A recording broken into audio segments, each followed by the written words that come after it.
Okay guys, so I am heading to a friend's house because he needs, well, I guess he doesn't really need me, but we are going to pick up turbo LS parts for a certain project of his. It's been a turbo 2.3 I think for a long time, which not in his hands, but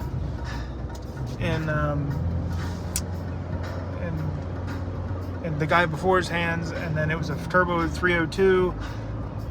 Never could get it to run right. It had some weird fuel injection thing on it.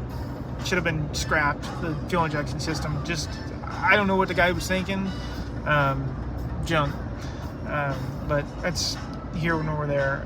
But now that he's got it and has had a lot of trouble with it, he was going LS swap, which I can help out with. So that's where I step in and just kind of lead, maybe not lead, but guide. Just, I mean, I've been there, done that, so it's easy to teach somebody something when you have that knowledge already. It's not like we're doing this from scratch. I've been there, I've done that. I can tell you what to do and what not to do.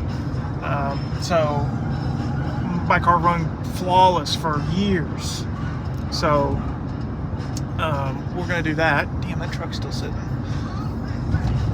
At any rate, I'm gonna get off here and we're gonna go to his house. We're gonna get in his truck and we're gonna drive to this guy's house.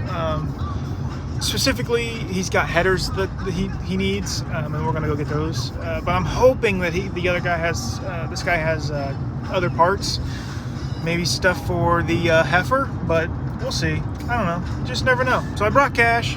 I will get you guys some video while we're on our way there. Man, the beautiful sunsets with the snow in the background near farms, like, it's just really, it's a really pretty time of year here in Indiana. So yeah, with that being said, I'm gonna get off here, get driving, and I'll catch you guys in the next clip.